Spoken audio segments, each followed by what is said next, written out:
Okay, to me the most important piece of camping equipment is your sleep setup, and mine kind of starts out with the base of this Thermarest and self-inflating mat. It kind of self-inflates, but the nice thing about it is if it gets a hole or something in it, it's still quite thermally protected from the ground. Real quick, those that want to see how the top case wrapped up, you're gonna have to either wait till the end or fast forward to the end to see how that works.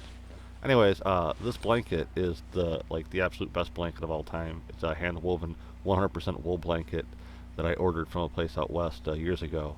But as much as I love it and it just screams comfort, it also makes everything scream because it weighs 8 pounds and it takes up a ton of space. So we'll have to substitute these instead, which really are not a substitute at all. These thermal bibs are great, and the reason why I'm grabbing them instead of the wool blanket is A, space, and they also will form a function of keeping me warm while riding too. So even though they won't be the most comfortable thing to sleep in, they'll be a nice alternative to keep me warm, and when I wake up in the morning, I don't have to worry about being chilly. I can just crawl out of bed and still keep warm. And I'm going to add a little bit more cats to my video, because let's face it, the internet is always beaming with cat videos because we all love cats. For those that have been watching some of my videos, should recognize Stubby. Anyways, this is bedroll number 2. I'm actually getting this one out because I want to rob the wool blanket I keep in this one. It's about half the weight and half the bulk as of the other one, and it's not 100% wool. It's some kind of blend. I forget how it all works. And you're probably wondering why I just don't use this bedroll instead. And because this is, well, kind of the other bedroll. The first one you've seen is like mine, quote unquote, and it's got a lot of miles and wear and tear on it. And I much rather put all the wear and tear on one versus kind of split it between the two. So that way, as this one kind of falls apart over time, I can switch over to the other one because I know how the components will work, and then slowly maybe try some different stuff for a new bedroll for bedroll number 2, which is usually used either by my wife or if I'm going camping with a friend and they don't want to spend all the crazy money for a good bedroll because everybody, for some odd reason, thinks they should just buy cheap crap. And really, when you're going camping, you shouldn't buy cheap crap. So, as you probably noticed earlier, I prefer to have a bedroll, well, rolled. But for space and functionality, I'm going to try it folded up in this backpack here. The cool thing about having a bedroll rolled up the way I had it before was you get to your camp spot, you just roll it, inflate the thing, hop in it, and in the morning you just hop out. You hit the little nozzle at the end, roll it all up, and you're good to go out of camp in no time. But this is going to be a little bit different setup. And I'm double bagging things here for mostly just in case I do get a small hole in the bag.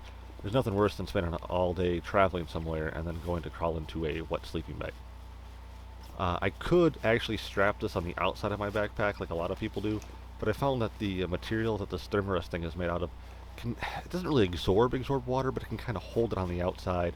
And then if you put it inside of your sleeping setup in the bivy bag, it makes everything kind of dank and junky in the morning. I'm being careful here to wrap up everything inside of the bibs that could be metal and abrasive inside the backpack from just rubbing and moving around on the back of the scooter. I don't want it to work small holes or anything inside of this backpack, and then it will no longer be watertight.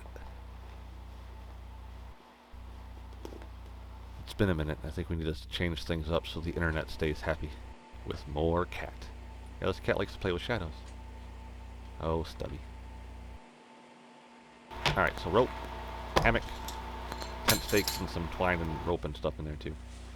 This is me kind of now pulling out all the stuff I use for kind of my, what I call structure. Some people might call it tent, whatever. It's just a couple of tarps, a ton of twine, and some rope. The green tarp that you see beforehand usually is just like my ground sheet. And then this is a newer tarp I have that's kind of more designed for hammock camping, which I kind of hammock camp. I grab the hammock, but it's not always for sleeping in. It is nice to have if you get to a swampy area and you need to get up off the ground. But I also, it can double up as another blanket if necessary to give me just that little bit more warmth.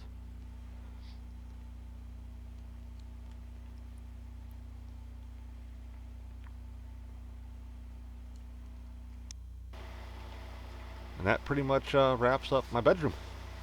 So it looks like a lot of stuff here, but it's not.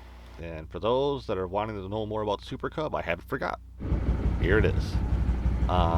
Since I shot the first piece, actually not only did I get a lot of things done, the power supply came in, and I've been able to have some fun with this and You can probably hear a bit of a rattle going on, even though I got it sitting on this piece of foam and some rubber. I'm trying to figure out how to smarten this all up. So this is what I came up with. And I realized after I started editing that I didn't have the the Super Cub running to show off that it no longer makes any vibration noise or anything like that. And I got lucky with the way this is laid out that if I stop really hard and it shoots forward, the wire actually goes in the tube and won't like get kinked or anything funky. So you can kind of see that everything's been sealed up with the Flex Seal first. Then I went through with I used a, I forget now what kind of caulk I used, but then went over and painted everything with the Flex Seal. And we'll see how that goes. And I want to spin this around so it's orientated the other way. And then I still got to figure out how I want to put this all in the mix and how to set up everything securely yet. So still a bit of a cliffhanger for all the tech stuff. So I'm going to have a whole episode kind of more dedicated to that. So I answered a cliffhanger but left you with yet another cliffhanger. So please check out the next video whenever I come around to getting it done. And until then, take care.